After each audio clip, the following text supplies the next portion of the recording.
Amici bellini, no, veramente, cioè, dobbiamo capire questa situazione di gollini, piccoli gol che il Napoli mette sul mercato, perché il mercato è sempre aperto, e quindi facciamo una riflessione insieme su questa cosa del mercato, perché poi si parla anche di Demme, dell'influenza di Kvara. Cominciamo.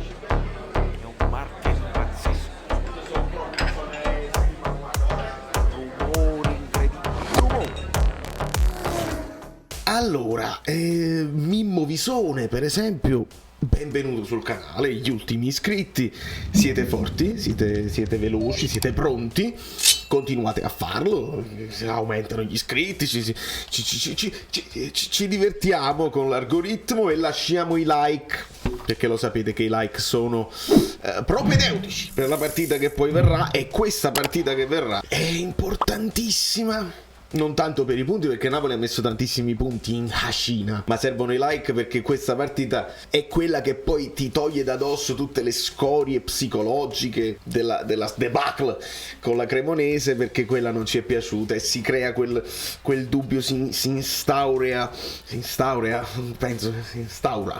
il dubbio, insomma, quell'incertezza, un po' come è successo al Milan, no? Il Milan perde col Torino, quasi perde con il Lecce, e poi debacle contro l'Inter, e noi invece dobbiamo subito dimostrare che con la Salernitana li distruggiamo, entriamo, facciamo vedere. E c'era anche una riflessione, adesso con una brabama andiamo a parlare di Gollini, ma volevo fare questa riflessione finale, sempre la maglietta del Bari, per quanto riguarda, perché c'è una doppia lettura, perché noi abbiamo detto, io ho pensato a un certo punto, quasi meno male, il famoso meno male che abbiamo perso adesso, meno male che abbiamo perso con i titolari, così non abbiamo bruciato il concetto dei panchinari, perché i panchinari alla fine se le erano cavicchiate, non erano riusciti a rimetterla in piedi, e poi chiaro che Beresischi è protagonista di quella cosa lì, però la palla dove arriva, una palla persa a centrocampo da chissà. E insomma, noi con i titolari, noi tifosi, ce la prendiamo di meno, perché sappiamo che i titolari hanno fatto cose straordinarie. Se avessimo perso malamente con tutti i panchinari, avremmo potuto dire, vedi che i panchinari non sono buoni, però contemporaneamente viene anche quel dubbio, e bisogna dirlo, che verrà cavalcato dalla stampa, dice, il Napoli allora può perdere con i titolari contro tutti.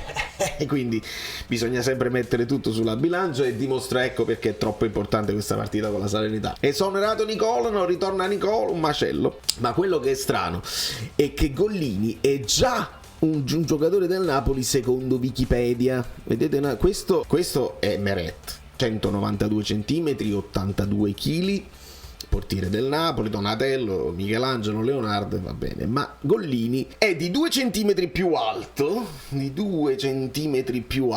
è più grosso perché 94 kg, se tutto questo è vero, e quindi già lo porta su Wikipedia, ovviamente lo sapete che Wikipedia lascia il tempo che trova, però già lo porta come portiere del Napoli, che arriva praticamente in prestito dall'Atalanta, e bisogna capire se ci sarà diritto di riscatto, bisogna capire che tipo di operazione è, e anche capire il destino di Sirigu. Quindi dobbiamo ragionare un attimo su questa cosa qui. Questo è Demme, ne parliamo dopo. Gollini, le novità, stanto a quando riferito da Rai News, infatti Napoli e Atalanta, club che possiede il cartellino del giocatore, avrebbero trovato l'accordo definitivo per il passaggio del portiere in campagna. Il prestito con diritto di riscatto a fine stagione fissato a 8,5. Il giocatore è atteso a Villa Stewart per l'inizio per le visite mediche propedeutiche come i like, lasciateli che vi siete dimenticati. Il futuro di Sirigu, destinazione Premier League. Nel frattempo Sirigu è pronto ad effettuare il percorso inverso dell'ex portiere del Tottenham. Mancano gli ultimi dettagli per definire il passaggio alla Fiorentina, quindi Sirigu va a fare il secondo di Terracciano alla Fiorentina. È un po' strano, cioè se devi fare il secondo, fai il secondo in una squadra che si sta giocando lo scudetto. Allora dobbiamo riflettere su quello che è successo a inizio stagione, se magari Sirigu si aspettava qualche minutaggio in più. È stranissimo che Meret risulta titolare anche in Coppa Italia, quando quello ci aspettavamo almeno l'esordio di Sirigu in Coppa Italia. Qualche problemuccio fisico l'abbiamo visto, e chissà se il Napoli non si rende conto, abbiamo bisogno di qualcuno di più affidabile nel caso in cui ci fosse il raffreddore di Meret, che dobbiamo sempre pensare al raffreddore di Meret. E dobbiamo ricordare che Spalletti ha sempre voluto il doppio portiere, senza avere quel patema d'animo che se succede qualcosa poi non c'hai un portiere di livello. Sirigu doveva rappresentare la chioccia che non dà fastidio a Meret, ed e lo ha rappresentato per un po', ma arrivando Gollini...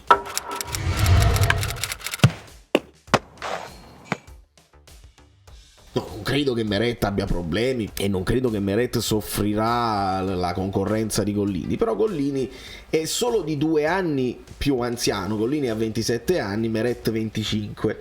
La riflessione è che Gollini non arriva, secondo me, come secondo di Meret, o meglio lo farà, ma è più probabilmente un'idea di una scommessa, di un'idea per il futuro, perché ricordiamo che Meret, il suo rinnovo di contratto è stato solo di 1 anno, hanno aggiunto solo 1 anno al contratto, quindi un po' per non perderlo gratis in una stagione dove si sta rivalutando perché sta giocando bene, e allora uno può pensare magari ok, l'anno prossimo se lo prendono e tu hai già un Gollini da mettere in porta, perché questa è la riflessione che riesco a fare. Poi su Sirigu non lo so dove andrà a finire, perché se si parla di Premier, se si parla di Cagliari come titolare, se si parla di Fiorentina è un po' strano, no? Vai a fare il secondo da un'altra parte, o vai per giocare o comunque non è scattata una scintilla di simpatia con l'ambiente, con l'allenatore. Veramente è difficile considerarla questa cosa, però contemporaneamente abbiamo notizie anche per quanto riguarda Dem, perché ce lo aspettavamo almeno utilizzato in Coppa Italia, ma sappiamo che aveva un accordo, un permesso con la società perché gli è nata la figlia.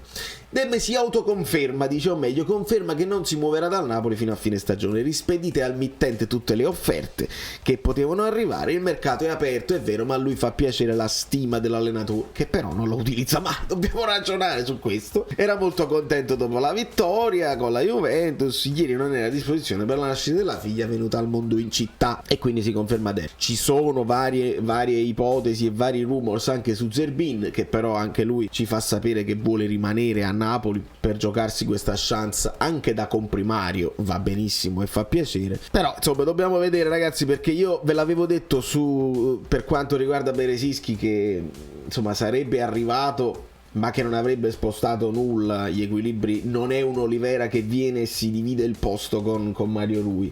Di Lorenzo è inamovibile e lo abbiamo anche visto dalla prestazione. Non dovremmo bocciarlo. Io vi dissi quando tutti erano Peresi grande il Napoli, che c'è fatta la rosa migliore, veramente non cambia niente rispetto a Zanola. Un po' più di esperienza sicuramente, ma poi lo vedi in campo, un po' più di esperienza ti dovrebbe portare a sentire il giocatore al momento opportuno e saltare insieme, almeno dargli fastidio, ed è rimasto immobile sul gol che poi porta allo sfacelo generale in Coppa Italia. Quindi è ipotizzabile che Beresischi il campo non lo vedrà mai più, ma dobbiamo essere onesti, con un Di Lorenzo così in forma, che sta giocando bene, anche capitano, con la Coppa Italia che non ce l'hai più, Beresischi è il nuovo Regini che viene dalla Sampdoria e che praticamente non significa niente. Gollini è strano perché dobbiamo ragionare sul fatto che è un giocatore che io ho chiesto anche notizie ad Otis, il tifoso dell'Atalanta, lo youtuber dell'Atalanta. Che portiere è Gollini? Mi fai capire un attimo, perché voi l'avete visto giocare.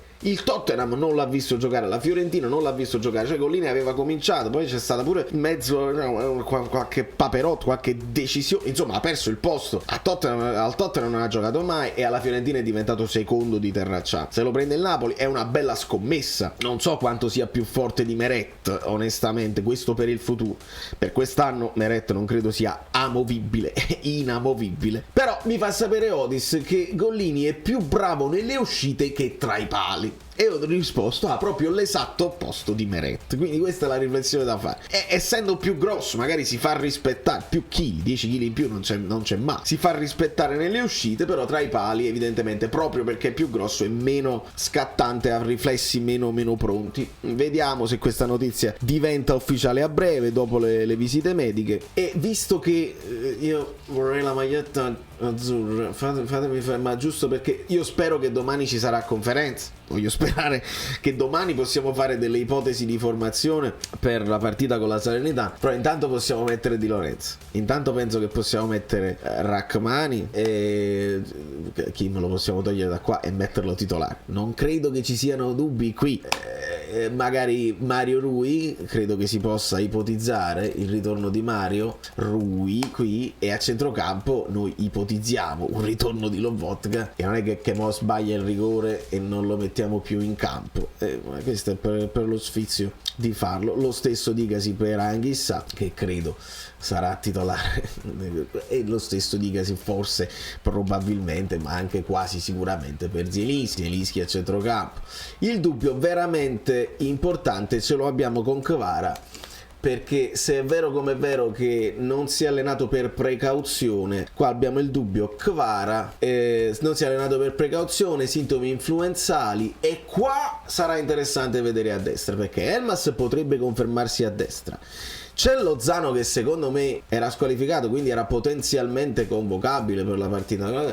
Mettiamoci Lozano qua. È anche ipotizzabile che con un Kvara che non sta bene, Elmas gioca qui al posto suo con Lozano qui. Addirittura, se uno volesse fare tutto questo, Lozano uno potrebbe anche vederlo a sinistra per fare qualcosa di nuovo e per scompattare tutti quelli che sono i piani della Salernitana. Però io credo che questa sarà la situazione, con un Elmas che magari viene messo qua. La ipotizziamo e l'andremo a vedere domani con la conferenza. Voi fatemi sapere se c'è altro da dire, ovviamente voi lasciate i commenti, i like, così me ne ha parlato, la Champions, ha detto lo scudetto è uno dei nostri obiettivi, ma è una frase che in inglese si dice is one of our goals, è facile. Ha fatto complimenti a Kvara, non dimentica Insigne e Mertens ha fatto un gol, quando è stato l'altro ieri una roba, mamma mia, un gol, un cioccolatino alla Mertens da fuori area a girare, una roba bellissima, e noi non ce lo dimentichiamo. Da New York Valerio Fluido è tutto, Gollini è già, non lo so, vediamo. Io penso che non cambia, non sposta niente, non giocava Sirigu, non giocherà Gollini, che poi la Coppa Italia non penso metti a Gollini in Champions con Francoforte, non penso. È sempre per l'ipotesi che uno le deve sempre tenere presente, se poi arriva il raffreddore che si fa, Gollini, speriamo di fare tanti Gollini. Sembra una parrucca, ma non è vero, perché vedi cambia. Ah, ma no, che bella, io me li fai. Sono Saverio Asoli.